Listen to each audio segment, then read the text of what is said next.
Hello friends, नमस्कार। मैं Sujit sir स्वागत करता हूं आप सभी को अपने YouTube channel students study point में। आज हम लोग बात करने जा रहे हैं अभाज्य गुणनखंड के बारे में। आखिर अभाज्य गुणनखंड किस प्रकार से हम करते हैं, किसी भी फैक्टर कैसे करते हैं, किसी भी चीज़ का फैक्टराइजेशन के बारे में आज हम बात करने जा रहे हैं। ठीक है, तो इसमें जो हम किसी भी नंबर का जो फैक्टर करते हैं वो बहुत इंपॉर्टेंट है। वो हर एक ये कॉम्पिटिटिव लेवल तक भी पूछता है, बट हम लोग इसको खासकर क्लास 10th वालों के लिए ये वीडियो होने जा रहा है, क्योंकि क्लास 10th में 1-2 मार्क्स का क्वेश्चन पूरे पूछे जाते हैं अभाज्य गुणनखंड करें, और कुछ नंबर दिए जाते हैं उसका बोलता क्या है कि अभाज्य गुणनखंड करें, या फिर इससे पूछा भी जाता है कि अभाज्य गुणनखंड के विधि से एलसीएम निकालना, एचसीएफ निकालना। तो एलसीएम एचसीएफ भी मैं इस वीडियो में कंप्लीट कर दूंगा अभाज्य गुणनखंड के साथ साथ। ठीक है, तो वीडियो में लास्ट तक बने रहें। मैं सिर्फ अभाज्य गुणनखंड नहीं बल्कि अभाज्य गुणनखंड के साथ साथ अभाज्य गुणनखंड विधि से एलसीएम और एचसीएफ, एलसीएम और एचसीएफ दोनों मैं कंप्लीट कर दूंगा। ठीक है, चलिए कोई बात नहीं, मैं दोनों इसी वीडियो में कंप्लीट करने जा रहा हूँ। ज्यादा बड़ा वीडियो नहीं होगा, फिर भी मैं बहुत जल्द इसको कंप्लीट करूंगा और बहुत ही सिंपल मेथड से मैं बताऊंगा। तो सबसे पहले वीडियो स्टार्ट करने से पहले मैं जानूंगा कि अभाज्य संख्या कहते किसको है। क्या अभाज्य संख्या किसे कहते हैं? तो अभाज्य संख्या वैसे संख्या को बोला जाता है जिसका जो है फैक्टर करने पर खुद से और 1 के अलावा किसी और से फैक्टर नहीं हो सकता। यानी कि जैसे हम किसी भी संख्या जैसे 2 लेते हैं तो ये 2 जो है 2 का फैक्टर होता है 1 और 2, मतलब अपने के और एक के अलावा किसी दूसरे संख्या से डिवाइड नहीं हो, यानी किसी दूसरे संख्या से नहीं कटे। जैसे मैंने लिया 3 को डिवाइड करते हैं तो 1 से कटेगा या फिर 3 से कटेगा, यानी 1 से डिविजिबल है और 3 से डिविजिबल है। तो इसके अलावा हमारे ये जो हमारा होगा क्या होगा, प्राइम नंबर। क्या होगा? प्राइम नंबर इसको बोलते हैं। देखिए 4 की जैसी लेते हैं तो 4 जो है देखिए कि इसका फैक्टर 1 भी होगा, 2 भी होगा और 4 भी होगा। तो ये हमारा प्राइम नंबर नहीं है, ये प्राइम नंबर यानी अभाज्य संख्या नहीं है। इसके बाद 5 जैसी देखते हैं तो 5 को 2 भाग में बांट सकते हैं, 1 5, इसके अलावा किसी और संख्या से डिवाइड नहीं है। यानी कि जो खुद से डिविजिबल हो और 1 से डिविजिबल हो। 1 से तो प्रत्येक नंबर डिविजिबल होते हैं, लेकिन जो खुद से भी डिविजिबल हो उसी को, और खुद से भी प्रत्येक नंबर डिविजिबल होते हैं और 1 से वही नंबर हमारा क्या होगा, प्राइम नंबर यानी अभाज्य संख्या होगा। ठीक है, अब देखें अभाज्य विधि से, अभाज्य गुणनखंड विधि से हम किसी भी नंबर का फैक्टर कैसे करते हैं। तो फैक्टर करने के लिए हमें अभाज्य समझ गए। अब गुणनखंड जिसको मैंने बोलता अभाज्य, तो पता चलेगा कि अभाज्य किसको कहते हैं, जो खुद से कटे और 1 से कटे, उसको हम लोग क्या कहते हैं, अभाज्य संख्या कहते हैं, यानी प्राइम नंबर कहता है। और गुणनखंड किसको कहते हैं बाबू, तो उसी को गुना के रूप में लिखना। जैसे मैंने 10 को लिया, ठीक है, 10 को कैसे कर सकते हैं फैक्टर, 2 into 5 लिख सकते हैं 10 को। तो देखिए ये भी हमारा 2 भी जो है प्राइम नंबर है और 5 भी जो प्राइम नंबर है। प्राइम नंबर बोले तो अभाज्य संख्या, तो अभाज्य संख्या और ये गुना के रूप में हम जब इसको लिखते हैं 10 को अभाज्य संख्या के गुना के रूप में लिखे हैं, यानी गुना मतलब कि गुणनखंड, गुना के रूप में लिख दिए इसको खंड करके किसको, और अभाज्य संख्या के रूप में, तब उसको हम लोग बोलते हैं अभाज्य गुणनखंड। अभाज्य गुणनखंड किसको कहते हैं कि जब अभाज्य संख्या के रूप में हम लिखते हैं गुना के रूप में किसी भी नंबर को, तो उसको हम लोग बोलते हैं अभाज्य गुणनखंड। तो देखिए अभाज्य गुणनखंड करते कैसे है, और मैं इस पूरे वीडियो में देखे जा रहे हैं। तो जैसे अभाज्य गुणनखंड करने की बात आती है 315, क्या ले लिया हम 315। अब 315 का अभाज्य गुणनखंड कैसे करेंगे, तो इस प्रकार से किया जाता है, जिसको तुम लोग एलसीएम जो बनाता था बचपन में, ये पढ़े भी होंगे, अगर नहीं पढ़े तो देखिए कुछ इस प्रकार से कर लीजिएगा। 315 का करना है, तो अब इसको क्या करना है कि 315 और प्राइम नंबर जो ये होता है 2 3 5 7 9 नहीं, फिर 11 फिर 13 15 17 होगा, फिर देखिए 19 होगा, ऐसे करके ये सारे हमारे क्या प्राइम नंबर है। मतलब हमें यही सारे संख्या से डिवाइड करना होता, और जब किसी भी चीज का गुणनखंड करते हैं तो सबसे छोटे प्राइम नंबर से पहले काटते हैं। अगर 2 से काट के देखें कटेगा तो ठीक है, नहीं तो 3 से देखेंगे, 3 से हुआ तो ठीक है, नहीं तो 5 से देखेंगे, 5 से हुआ तो ठीक है, नहीं तो 7 से देखेंगे। ठीक है, कुछ इस प्रकार से देखते हैं। तो देखिए 315 लास्ट में अगर लास्ट का डिजिट 2 से डिवाइड होता तो ही डिवाइड होता। जैसे लास्ट का डिजिट अगर 2 के मल्टीपल हो या फिर 0 के मल्टीपल हो तो ही हम इसको कह सकते हैं कि वो 2 से डिवाइड होगा। तो इसके लास्ट में ना ही 0 है और ना ही 2 के डिविजिबल है, इसका मतलब ये 2 से नहीं डिविजिबल होगा। ठीक है, तो इसके अलावा जब फिर देखें 3 का डिविजिबल रूप आप लोग को पता होगा तो ठीक है, नहीं पता है तो जान लीजिए 3 से वही नंबर कट सकता है जिसका योग जो है वो 3 से कटेगा। जैसे इसका योग करके देखते हैं 315 का, तो 3 और 1 4 और 4 और 1 5 9। देखिए 315 का अगर जोड़ते हैं तो 3 1 और 5 को, तो 3 1 4 और 4 और 5 9। 9 जो है वो 3 से कट जाता है, 9 जो है वो 3 से कट रहा है, इसीलिए इसको हम 3 से डिवाइड कर सकते हैं। तो 3 से लगाएंगे तो 3 एकम 3 0 और 3 5 का 15 लगा दी। फिर देखिए अब ये 3 से कट रहा है कि नहीं, तो टोटल को जोड़ के देखेंगे तो 5 और 1 6, 6 जो है 3 से कटता है, यानी ये भी 3 से कटेगा।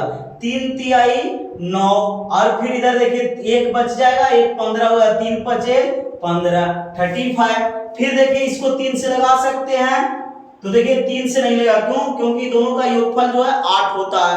तो इसको अब लगा देंगे इसके आगे वाला प्राइम नंबर यानी कि 5 से लगा देंगे। ठीक है, अब 5 से लगा देंगे तो 7 हो जाएगा। अब देखिए इसको लास्ट 7 से लगा सकते हैं, 1 बचेगा। जब लास्ट में जैसे ही 1 बच गया, ये हमारा फैक्टर कंप्लीट, ये हमारा फैक्टर होकर के बन के रेडी हो गया। अब इसी को इस प्रकार से लिखते हैं गुणनखंड के रूप में, तो 315 इक्वल टू, देखिए ये सारे चीज को लिख दीजिए 3 गुने का 5 गुने का 7, ऐसे लिख देना। और इसी को पावर के रूप में लिख दीजिएगा, फैक्टर बन के रेडी। 3 देखिए क्या हुआ तो 2 गो, तो 3 के पावर 2 मल्टीप्लाई बाई 5 के पावर 1 और 7 के पावर 1। पावर जब 1 हो तो नहीं भी लिखेंगे चलेगा, लेकिन पावर 2 को नहीं मिटा सकते, पावर 2 लिखेंगे। यह हमारा गुणनखंड बन के रेडी हो गया। अभाज्य गुणनखंड ऐसे ही बनाया जाता है, कैसे? ऐसे। ठीक है, इसके अलावा मैं लेता हूं जैसे 126 ले लिया, क्या ले लिए? 126 को फैक्टर कर सकते हैं। लास्ट का डिजिट जैसे ही देखेंगे 2 से डिविजिबल है, 2 से लगा देंगे। लास्ट का डिजिट 2 से डिविजिबल है, 2 से लगा देंगे। 2 छक्के 12 और देखिए 2 तिहाई का 6 कट गया। अब देखिए तो ये कितना से कटेगा बाबू? तो अब देखिए 2 के बाद ये 2 से तो कटेगा नहीं, इसका मतलब 3 से, तो 3 से लगाएंगे। तो ऐसे भी आप लोग को पता होगा 21 तिया 63, नहीं तो 2 तिहाई का 6 और 3 एकम 3। ठीक है, फिर देखिए 3 से कट जाएगा, 3 सते 21। अब 7 से लगाएंगे तो 7 एकम 7। कुछ इस प्रकार से आप लोग से बनेगा। ठीक है, तो देखिए इसका फिर किस प्रकार से लिख सकते हैं, तो इसको सेम उसी प्रकार से लिखते हैं। 126 इक्वल टू कितना कितना में तोड़े हैं, तो 2 गुने 3 गुने का 3 गुने का 7, इस प्रकार से लिख लेंगे। और इसी को फिर पावर के रूप में लिख देंगे, 2 3 का पावर 2 और 7 का पावर 1 है। ये कुछ इस प्रकार से लिखेंगे। यह हमारा अभाज्य गुणनखंड बन के रेडी हो गया। इस प्रकार से आपको एग्जाम में देता है 315 का अभाज्य गुणनखंड क्या होगा, 126 का अभाज्य गुणनखंड क्या होगा, 60 का पूछ दिया, 1024 का पूछ दिया, 512 पूछ दिया। तो सारे चीज को कुछ इस प्रकार से आप निकाल सकते हैं। ठीक है, अभाज्य गुणनखंड आपका हो गया होगा क्लियर। अब मैं बताता हूं कि एग्जाम में जब एलसीएम और एचसीएफ पूछे तो उसको हम किस प्रकार से बनाएं। क्या एलसीएम और एचसीएफ पूछता है कि अभाज्य गुणनखंड विधि से एलसीएम निकाले। अब इसी क्वेश्चन को छोड़ देते हैं। अगर एग्जाम में पूछ दिया कि अभाज्य गुणनखंड विधि से 315 और 126 का एलसीएम और एचसीएफ निकालना। किसका किसका? 315 और 126 का अभाज्य गुणनखंड विधि से एलसीएम और एचसीएफ निकालना। तो कैसे निकालेंगे? तो सिंपल मेथड है। अगर ये काम आप कर चुके हैं, ये करना ही पड़ेगा आपको। अभाज्य गुणनखंड से बोला मतलब ये दोनों का ऐसे फैक्टर कर देना है, फैक्टराइजेशन जैसे ही कर देंगे हमारा बन के रेडी। बस समझना है कि आखिर इसमें से अब जो है वो आपका एलसीएम क्या होने वाला है और एचसीएफ क्या होने वाला है। ये फंडा को समझ गए तो फिर आपका कंप्लीट है, ठीक है। अब देखिए ऐसे कैसे हम बना सकते हैं, तो ये दोनों बात को ध्यान में रखिएगा, ये दोनों चीज को देखना पड़ेगा। अब इसी दोनों से हमको क्या निकलेगा, HCF और LCM, ठीक है। HCF का मतलब होता है हाईएस्ट कॉमन फैक्टर और LCM मतलब होता है लोवेस्ट कॉमन फैक्टर। यानी इस जो है LCM को बोलते हैं ऐसे शॉर्टकट में लासा बोलते हैं, लघुत्तम समापवर्तक, और इसको बोलते हैं मासा, हिंदी में ऐसे लिखा जाता है महत्तम समापवर्तक, ठीक है। अब देखिए इसका जैसे ही HCF पूछेगा तो HCF के लिए देखिए क्या करना, आपको जो दोनों में मिलता है वही HCF होता है। क्या होता है, जो दोनों में मिलेगा वही HCF होगा। तो दोनों में कौन मिल रहा है देखिए, तो इसमें देखिए 3 के पावर 2 है, क्या उधर 3 के पावर 2 है, देखिए 3 के पावर 2 इधर है, 3 के पावर 2 इधर भी है, ये दोनों में मिला तो HCF 3 के पावर 2, ठीक है। और इसके अलावा देखिए 5 इसमें है, तो क्या 5 इसमें है, नहीं। देखिए 7 इसमें है, तो 7 इसमें है, बिल्कुल, तो ये 7 भी ले लेंगे। क्या करेंगे, ये 7 भी ले लेंगे। अब यही हमारा जो होगा HCF होगा, 3 का स्क्वायर 9 और मल्टीप्लाइड बाय 7 और 9 7 63, ये हमारा क्या कहलाएगा, HCF। यानी 63 हमारा क्या है, HCF है, ठीक है। 63 क्या हमारा HCF। समझ गए, HCF कैसे निकालते हैं, जो इस दोनों में शामिल हो उसी को हम लिखते हैं, वही हमारा HCF होता है। यानी दोनों संख्या में कौन जो है वो कॉमन है, यानी कॉमन फैक्टर जो होता है वही जो होता है, जो सबसे ज्यादा कॉमन है, दोनों में जो कॉमन है वही लिखाएगा, तो वो हो जाएगा हमारा HCF। लेकिन ये दोनों में LCM कैसे निकालते हैं, तो देखिए ध्यान से LCM का क्या फंडा है। तो LCM भी बिल्कुल सिंपल है, जो मिलेगा उसको भी लिखना और जो नहीं मिलेगा उसको भी लिखना। क्या करना, जो मिलेगा उसको भी लिखना और जो नहीं मिलेगा उसको भी लिखना, बस कहानी खत्म। जैसे देखिए कि 3 के पावर देखिए कितना लिखा हुआ 2, इसमें भी 3 के पावर 2, ये मिल गया, लिख देंगे 3 के पावर 2। फिर गुना में क्या लिखेंगे, 5 देखिए इसमें है, इसमें है नहीं है, तो हमने बोला क्या, जो मिले वो भी और जो ना मिले वो भी। तो देखिए 5 जो है इसमें नहीं है, मात्र मिले बाबू लिखना तो है, मिलेगा तैयो लिखना, नहीं मिलेगा तैयो लिखना, लिख दिए।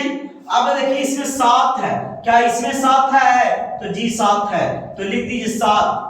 जो मिल गया 7 मिला फिर भी लिखेंगे, 5 नहीं मिला फिर भी लिखेंगे।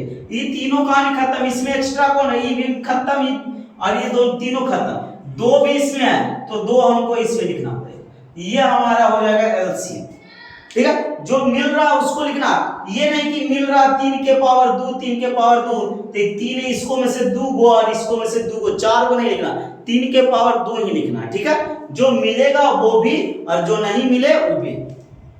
3 के स्क्वायर 9 गुना 5 गुना 7 गुना 2, बस इसी को गुना कर दीजिए, 9 7 63, ठीक है, और 5 गुनी 10 मतलब 630, इसका राइट आंसर हो जाएगा LCM। क्या हो जाएगा, 630 इसका LCM हो जाएगा, ये हमारा HCF हो जाएगा। मैं एक और सिंपल उदाहरण के साथ इसको बढ़िया से बताना चाहूंगा, तब तक इसको मैं मिटा देता हूं, ठीक है। चलिए देखिए LCM HCF अभाज्य गुणनखंड से आज क्लियर कर देते हैं, ध्यान से देखिएगा क्लियर हो जाएगा। चलिए मैं एक क्वेश्चन लेता हूं 120 और 72, ठीक है, एग्जाम में पूछा हुआ सवाल है 120 और 72। 120 और 72 का अभाज्य गुणनखंड जो है उस विधि से LCM और HCF ज्ञात करना। तो देखिए 120 का पहले हम क्या करेंगे, फैक्टर। 120 का क्या करना है, फैक्टर 2 से लगाएंगे तो 6 दूनी का 12 1 0, 2 से लगाएंगे तो 3 दूनी का 6 1 0, 3 से लगाएंगे तो 10 तिहाई का 30, सॉरी 2 से लगेगा ही, 2 से जब तक लगेगा लगाएंगे तो ये हो जाएगा 15 15, अब लगाएंगे 3 से तो 3 5 15, फिर लगाएंगे 5 से तो 1 मंथ। बस फैक्टर करना सीख गए, बस की कहानी खत्म है। इसी प्रकार 72 का फैक्टर करना है आपको, तो देखिए सबसे पहले इसको 2 से लगाना पड़ेगा। 2 से लगाएंगे तो देखिए 3 दूनी का 6 और 1 बचेगा 12, तो 6 दूनी का 12। 2 से लगाएंगे तो 1 मरतब में 1 जाएगा और नहीं तो 8 दूनी का 16 18। 2 से लगाएंगे तो 9, अब लगाएंगे 3 से तो 3 और फिर लगाएंगे 3 से तो 1, लास्ट में 1 बचा लेना। ठीक है, कंप्लीट हो गया। इसको पूरे को बढ़िया से लिखेंगे। 120 को जब खंड किए तो बना 2 गुना 2 गुने का 2 फिर 3 और 5, 3 और 5, देखिए इतना हो गया।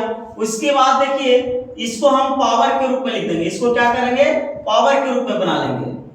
अब उसके बाद पहले फिर देखिए 72 को लिखेंगे कितना 2 गुना 2 गुना 2, 3 बार 2 गुना 2 गुना 2 और फिर 3 गुना 3, देखिए ये हो गया।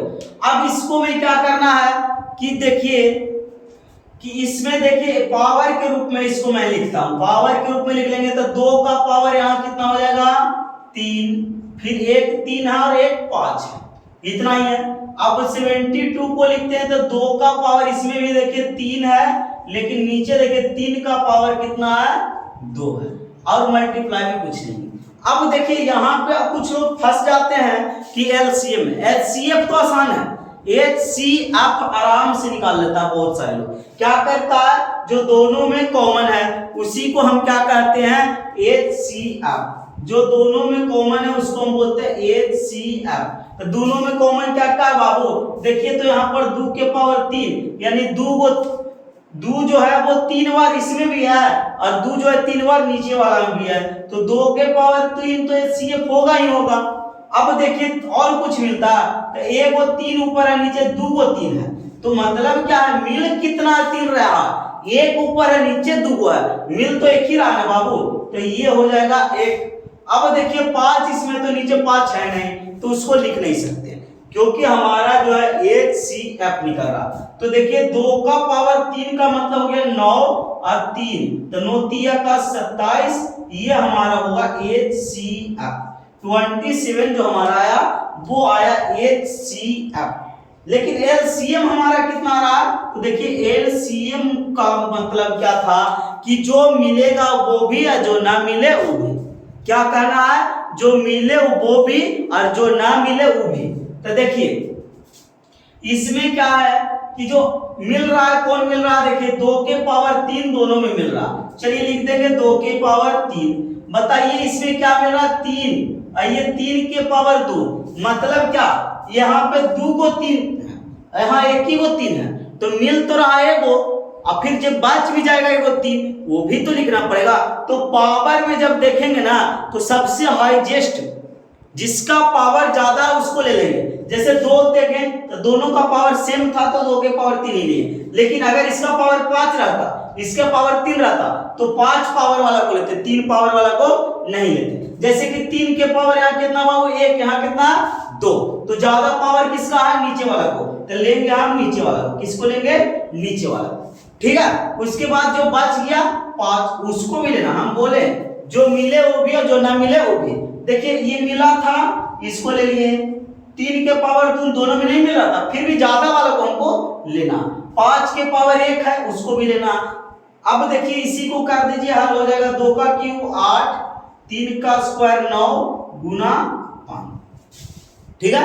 इसको गुना कर दीजिए तो 9 8 72, और 72 पचे कितना होता है बाबू 8 पचे 40 और 4 9 36 यानी कि 360, ये हमारा हो गया। देखिए कितना आसान है बताइए, बिल्कुल सिंपल है। आप इसको चाहिए तो आसानी से बना सकते हैं एलसीएम भी और एचसीएफ भी। अभाज्य गुणनखंड भी सीख गए हैं आप इस वीडियो में, और एलसीएम एचसीएफ भी सीख गए हैं। मैं आपको लिए एक होमवर्क जिसका सिर्फ और सिर्फ एलसीएम और एचसीएफ आपको बताना है, और जिसका देखिए क्वेश्चन आपका है 16 और 1 2 6 यानी 60 और 126 का एलसीएम भी आपको बताना है और एचसीएफ भी बताना है। ये आपको कमेंट में बताना है। किसमें? कमेंट में। ठीक है, आप कमेंट करके इसका जवाब दे दीजिएगा कि हाँ सर इसका एचसीएफ इतना होगा, एलसीएम इतना होगा। तब मैं समझूंगा कि आप लोग को ये वीडियो में जो पढ़ाए हैं वो आप लोग को समझ में आया। ठीक है, नेक्स्ट वीडियो में एलसीएम एचसीएफ का एक और जो है मेथड जिसको बोलते हैं यूक्लिड विभाजन, वो भी मैं नेक्स्ट वीडियो में आप लोग के लिए लेकर आने वाला है। ठीक है, चलिए अब मिलते हैं फिर से नेक्स्ट वीडियो में। तब तक के लिए बाय बाय। और जितने भी स्टूडेंट्स नए आते हैं चैनल पे, चैनल को सब्सक्राइब जरूर करें ताकि ऐसे वीडियो का नोटिफिकेशन सबसे पहले आप तक पहुंचे और आप इस वीडियो को देखकर अपने एग्जाम में अच्छे खासे स्कोर कर सके। ठीक है, एग्जाम से पहले मैं आपको सारे क्लियर कर दूंगा कि क्या क्या एग्जाम में आता है, कैसे कैसे सवाल आते हैं। आप डायरेक्ट जाकर के क्वेश्चन बैंक चेक कीजिए, ऐसे ऐसे सवाल मिलेंगे कि 120 और 72 का अभाज्य गुणनखंड क्या है, या डायरेक्ट 315 का अभाज्य गुणनखंड क्या है, या फिर अभाज्य गुणनखंड विधि से एलसीएम निकाले, अभाज्य गुणनखंड विधि से एचसीएफ निकाले। ये सब सवाल एग्जाम में आते हैं, ऑब्जेक्टिव में भी और 2 मार्क्स में भी आते हैं। तो इस वीडियो को बढ़िया से देखिएगा और अपने सारे दोस्तों के पास शेयर कीजिए जो कि क्लास 10th का बोर्ड एग्जाम देने वाले हैं, नहीं देने वाला है उसको भी सेंड कीजिए ताकि वो भी देखकर सीखे और अच्छे खासे अपने एग्जाम में स्कोर कर सके। चलिए आज के लिए इतना ही, फिर मिलेंगे नेक्स्ट वीडियो में। तब तक के लिए बाय बाय।